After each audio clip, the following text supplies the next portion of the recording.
Boise State star running back Ashton Jeanty is not working out at the 2025 NFL Scouting Combine. He's going to wait until his pro day.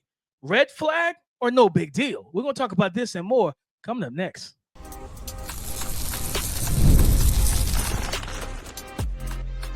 You are Locked On NFL Draft, your daily podcast covering the NFL Draft. Part of the Locked On Podcast Network, your team every day.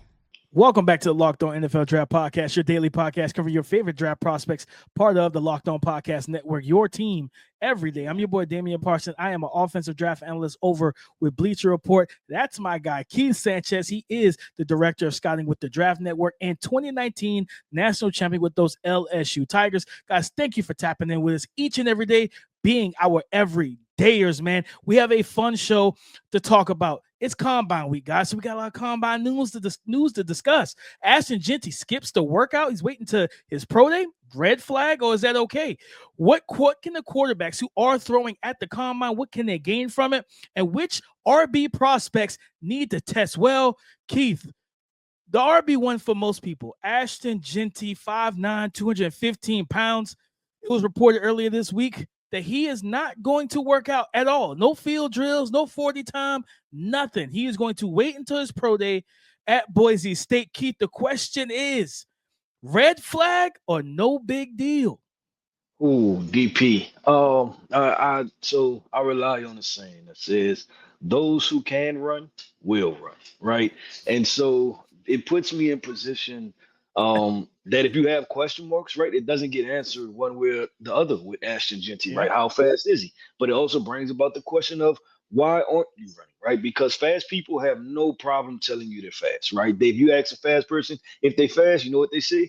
I'll show you, right? And that's in any walk of life, right? You 5, 15, 25, right? They always brag about how fast they are. So, man, you don't know if this is a situation where kind of avoiding the 40 time because you don't feel like your 40 time is going to be right where you want it to be. And if you're looking at it, you put all the stock in as a draft prospect and throughout the season that, you know, you're RB1, right? And if there's anything to hurt it, you kind of avoid it, right? And you just let the film continue to speak for itself. So I look at it from that perspective that I wondered how fast he was, obviously watching the film, but we won't get that answer. And I wonder if he's going to work out at the pro day at all. But we also know the pro day numbers, you get 3-4 tenths of a second difference depending on who you asked, right? So definitely muddy the water some if you're a talent evaluator.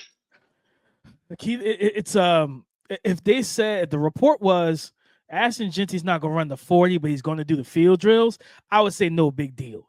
Ashton Jeanty just saying I'm not doing anything is a red flag to me because it's one thing to not run, but then to get on the like, why aren't you doing the bag drills? Why aren't you doing the Deuce Staley drill? Why aren't you doing the read and cut drills? And what that's something that most people predicate your game on is footwork, the vision, the suddenness, and different things of that nature.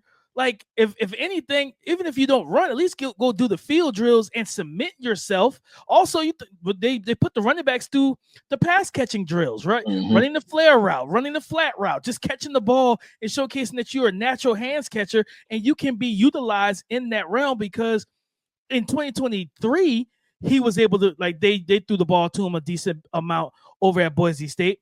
But in 2024, they just leaned on him as a runner. And it's like, okay, people aren't looking back at 2023's film. Keith, we got a whole season of 2024. Why are they going back to 2023? He caught 44 passes for almost 600 yards and 5 receiving touchdowns. The not doing the field, not doing anything, just doing the interviews and the medicals. And when you're Ashton Jeanty, like, and Keith is different because we saw the discourse when Shedeur said, I'm not throwing, or the report was he's not throwing, right? It was like, oh, you know, you got people, he's scared to throw in between Tyler Shough and Cam Ward because that's what his last name will put him at. Okay, cool.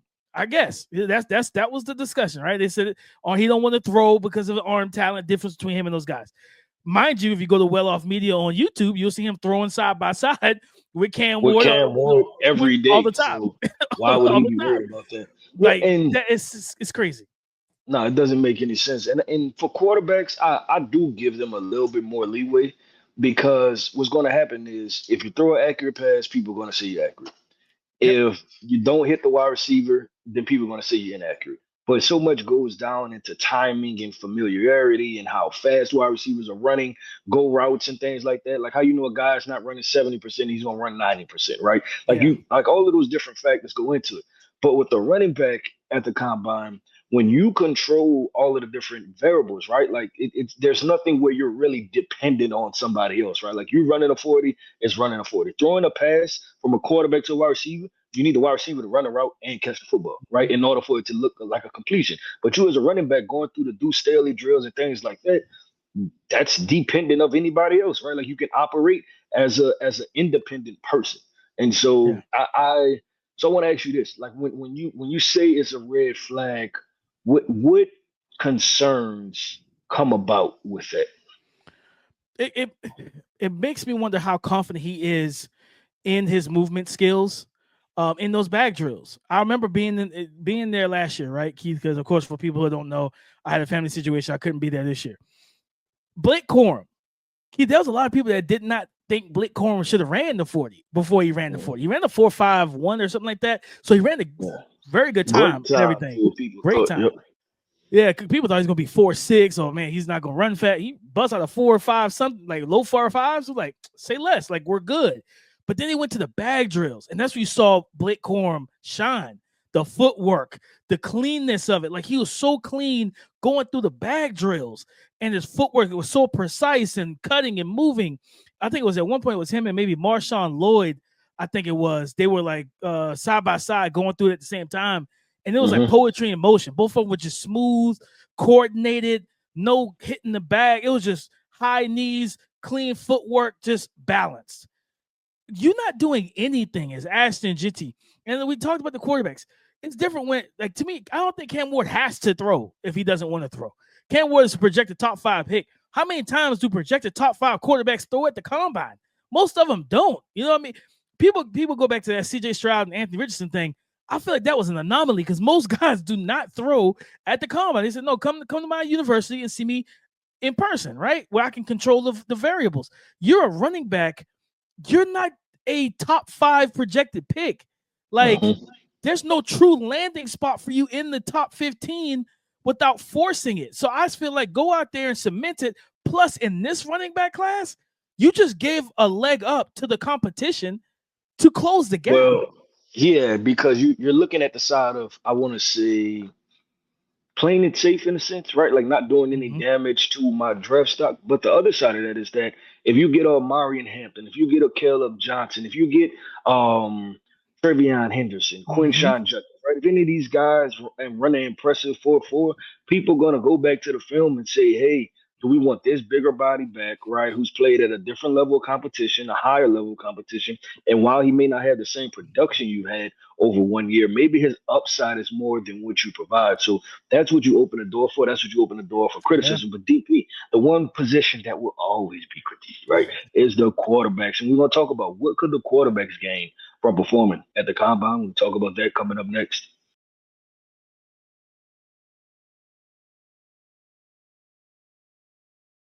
What can the quarterbacks who are going to perform and throw at the NFL Scouting Combine this weekend, Keith, what can they gain? You got Jaxson Dart, Jalen Milroe, Riley Leonard, and Quinn Ewers are 4 of the bigger name guys that are absolutely throwing at the Combine. And I think they even said, I was watching, I think it was, may have been the NFL Network. They said that Quinn Ewers has been watching tape with Mike McCarthy, kind of getting himself prepared, different things of that nature. And when you have those 4 big polarizing names, what can these guys gain if Cam Ward doesn't throw? We know Shedeur's not throwing. What can they gain by going out here and throwing and competing at the combine? Yeah, so what could they gain? I look at it, everything is leverage plays and leverage pieces, right?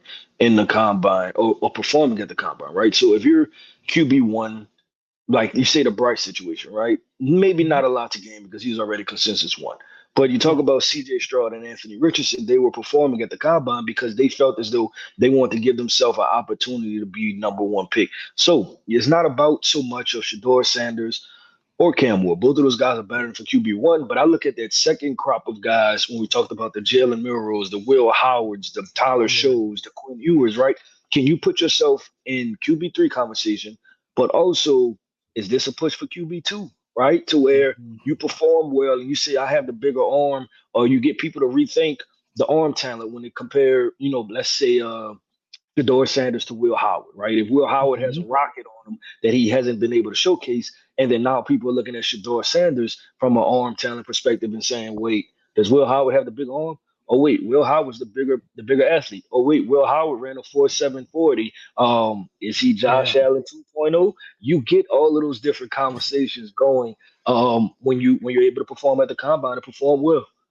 No, 100%. I think the guy that I look at, I'm like, man, with coming off of the Senior Bowl and the buzzer, Jaxson Dart, like, and it's crazy because we talked about this multiple times on this pod, and to see some of the national pundits bring it up. I think Peter Schrager on Good Morning Football brought up Bo Nix as a name to compare to Jaxson Dart and why he's high on Jaxson Dart and why Jaxson Dart might end up being that third quarterback in round 1 behind Cam and Shedeur.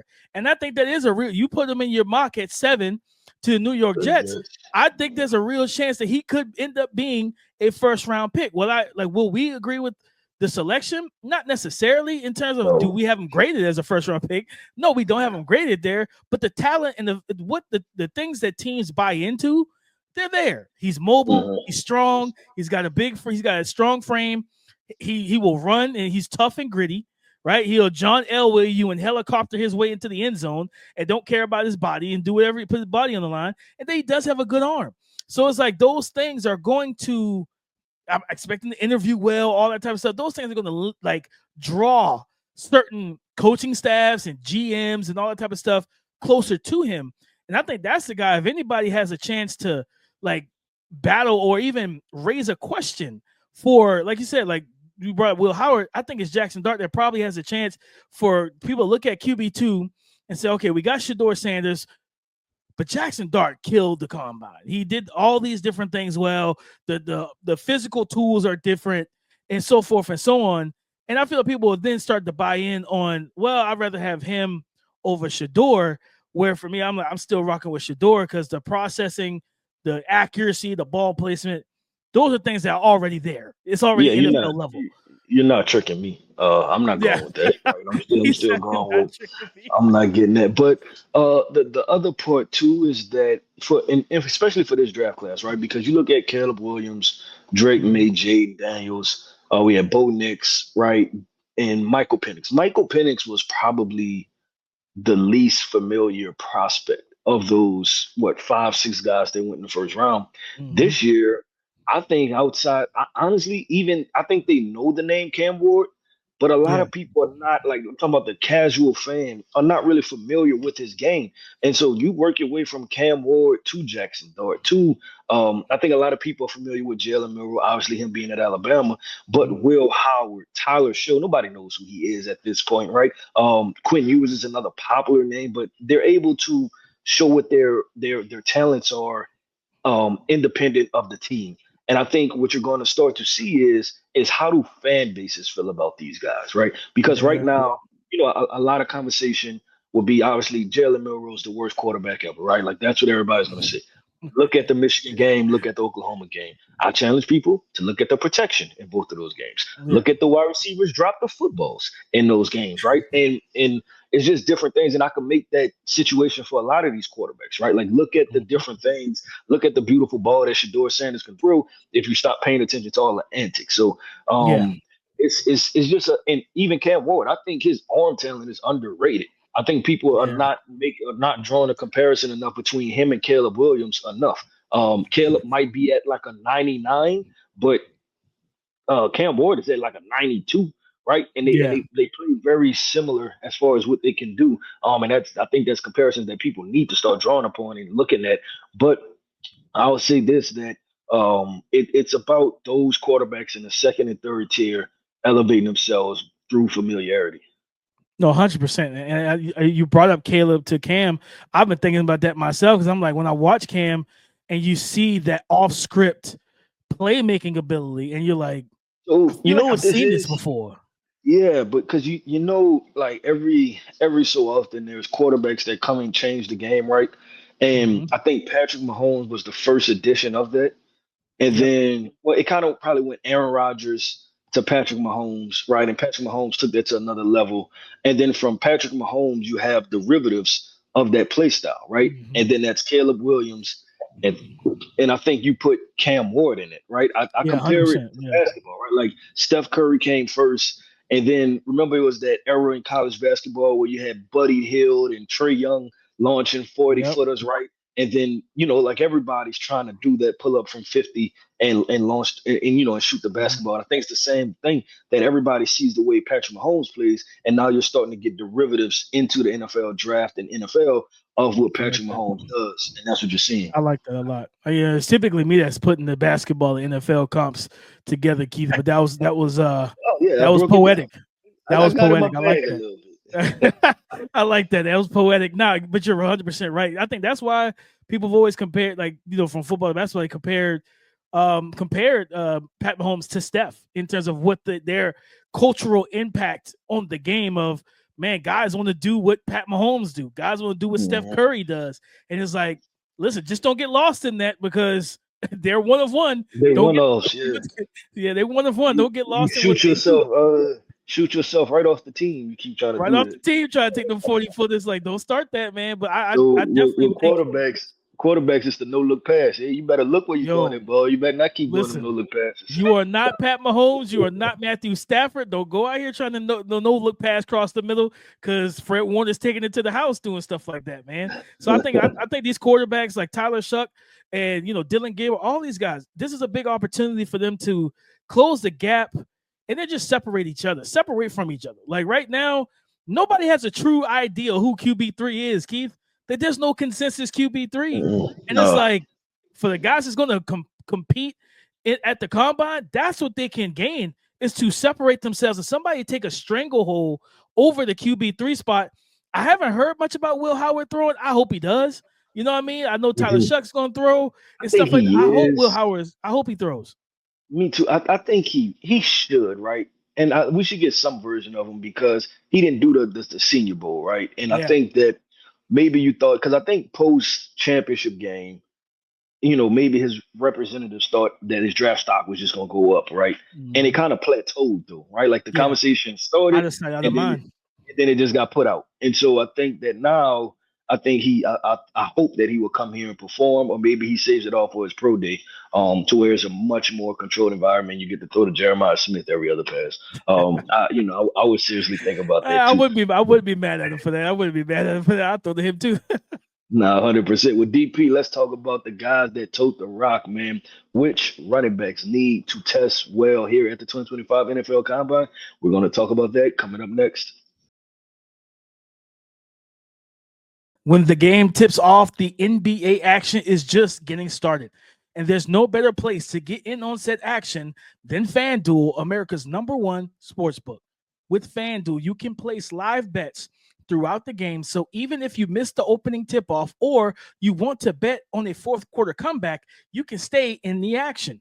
And if you're looking for a bigger payout, you can even combine your live bets into a same game parlay. I love using FanDuel's live betting feature because it keeps every moment of the game exciting. Whether I'm backing my Detroit Pistons for a late game rally or picking Cade Cunningham to hit a clutch three, I never feel like I missed my chance. Plus, the app is super easy to use, and when you win, you get paid instantly. Right now, new FanDuel customers can get $150 in bonus bets if your first $5 bet wins. Just visit FanDuel.com to join today. That's FanDuel.com for your shot at $150 back in bonus bets. Make every moment more with FanDuel, the official sports betting partner of the NBA. Thank you for making Locked On NFL Draft your first listen today and everyday shot for being our everydayers. Running backs at the NFL Scouting Combine for 2025 NFL Draft that need to test well.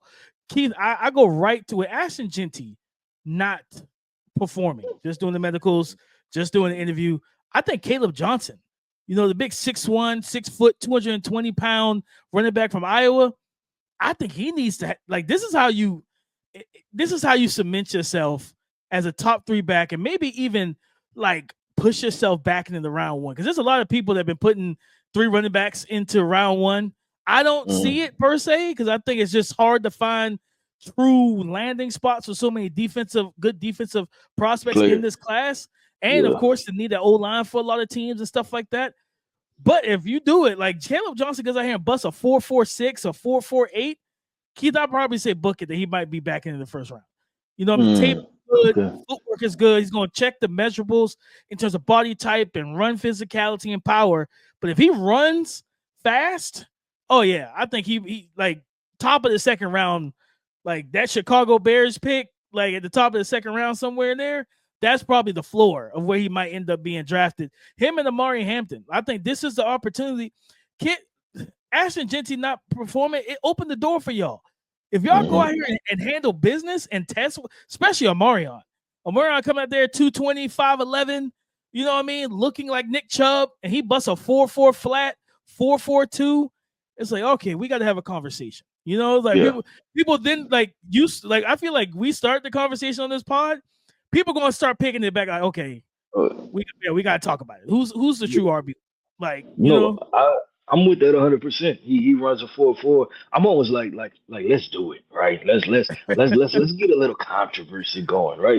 Let's get some things going, man. And I think that I agree with you with both of those guys. I'm gonna make this statement, and then I'm gonna talk about a couple other guys. If you're small, you better be special, right? Yes. And that's what these running back prospects, as far as when they talk about the draft. Everybody, and I said this before, everybody under 5'9", you better be special. You better be able to run, right? And it's just the name of the game, right? You're not. People won't think that you can be playmakers. You talking about Brashard Smith out of SMU, the running back, how explosive he is. Well, go put a 4.3, 4.4 down, right? So that way teams can say and have a clear visual of what you can do. And it's just because you can go from being a scat back to people wondering, oh, can this guy be Chris Johnson, right? And that's what swings the pendulum so much, is even with how you talked about Omari and Hampton, right? And Caleb Johnson, you want them to put the pressure on Ashton Jeanty to be like, wait, okay, maybe he's not LaDainian Tomlinson. Maybe he's more Dalvin Cookish for a couple of years, right? Because that's the difference between an NFL Hall of Famer and then a guy who's really good for a few years. You kind of get what I'm saying? And you want to swing the pendulum. Now, the guy I look at, Quinshawn Judkins, right? You go out there, perform, because this is what you want to do if you Quinshawn. You want to go out there, perform well, and then people say, you know what? We're going back and watch the tape, and then they skip this year tape, and they go to Ole Miss tape, right? Like, that's what you want them to do. You want them to sit there and be like, man, like, I'm not even watching Ohio State. I'm going to watch Ole Miss film, right? And so you want them to perform well enough to be able to go back to the Ole Miss film. For Quinshawn, Keith, for us as a talent evaluators, when you're watching him run, what's a good time you think for his body type, his play style? I don't think he had, like, some people like, man, he got to run a 4.3, got to run a 4.4 flat. I don't think he has to run those specific times. You can't run a 4.6, of course. But what's a good time for you when it comes down to Quinshawn that you think, okay, if he hits this number, I'm good. We're good. Yeah. So first off, I running, and we talked about 40 times so much, right? And we're talking about it in context of the NFL Combine and what it means for your draft hype. Now let's talk about the evaluation of running backs.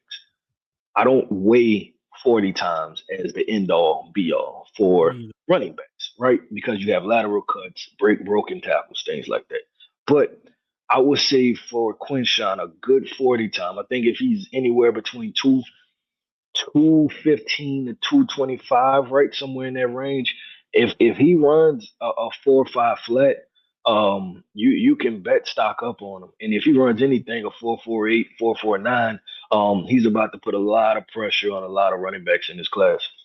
100%. His tape at Ole Miss is some of the best RB tape of the last 3 years. You know what I mean? Some of the best tape. I agree with you. 4.5, he hits that, we're good. You hit 4.47, 4.48. Yeah, no, we're real good. Stock up. You know what I mean? Let's put the rocket ship on his back and let's go ahead and press the button, because the physicality he plays with, he can catch the ball in the backfield, all those type of things. He has the skill set to be a 3-down running back. You add a 4.4 anything to that, we're locked in, we're good. And that's when teams that say, I think you think about the Dallas Cowboys and all the teams that like the Cowboys, the Chargers, some other teams that have been linked to like Jeanty. Like, yeah, some of these other guys hit 4.5, 4.4. You're like, you know what? Dallas, Jerry Jones, you better listen to Steven or whoever gonna tell you, let's find an offensive lineman because you just lost Zach Martin to retirement. Let's make sure this old line is fixed before we go drafting the running back top 12. Yeah. Cowboys got another problem on their hands. Another problem. Zach Martin just retired. Man, this is tough. But I'll say this. I think you're right, DP. And with these running backs, I know there's momentum to drafting these guys, right? But anytime you're talking about a top 15 pick, usually the fans, the fan base, the PR surrounding the team, the PR surrounding the prospects is that, and this is a phrase that we, like they want to feel like, oh man, this guy's an elite athlete, right? It's very hard to explain picking a prospect in the top 15 that has average measurables across the chart. Like, it's very hard to tell your fan base that. But teams don't mind if a guy has, I guess like elite level traits, right? We talk about like Isaiah Simmons. Like, there wasn't, even though he wasn't he wound up not being a good selection for the Arizona Cardinals. That was easy for them to sell because of the height, weight, speed, things like that. So you need running backs, you need something to sell. You need something to sell that your marketing person can go sell, right? Is that this guy is fast and get the fan base to buy in. No, 100%. I think you have to have that as a running back, especially in a class like this, and everything like that. Keith, I go to Dylan Sampson out of Tennessee. I tweeted it out. Like, I think he's going to test well, but I think he needs to test well. He reminds me a lot of James Cook, over with Buffalo. He reminds me a lot of James Cook. More so than testing, I think he needs to measure in well. Because when I turned on the tape, I know they got him listed at 5'11", like 201, and I'm watching them in the backfield. I'm like, I know Nico Iamaleava is like 6'4" or 6'5". I know he's tall, but I was like, Dylan looks short. Like, he looks short than 5'11". He gives me 5'9", right? Yeah, 100%. Well, 100%. So I was like, okay, because I think James Cook might have been 5'11", close to that 5'10", 5'11" range, and he might be taller. But like, I think for Dylan Sampson, it feels like he's almost at times a forgotten guy because this running back, it's not hard to forget who's in this class because it's a lot of them. It's not hard to forget. So I think this is an opportunity for him to just kind of like wake some people up with this 40 time and with his testing and his measurables and then the field drills and everything like that. Cause I think he's probably gonna be one of the top 6 backs in my opinion in this class, and especially in terms of skill. So now just go out here and be athletic. Like, the speed you show on tape, show that at the combine. No, I agree 100% with DP. That wraps up another episode, man, of the Locked On NFL Draft Podcast. I want to end this podcast off by saying shout out to our everydayers. Thank you for tapping in with us each and every single day. Every listen is greatly appreciated here over at Locked On NFL Draft. I am Keith Sanchez. You can find me on X at The Talent Code. That right there is my guy, my co-host, Mr. Damian Parsons. You can find him on X at DP_NFL. And like we like to say, man, y'all come talk to us. We like to talk back.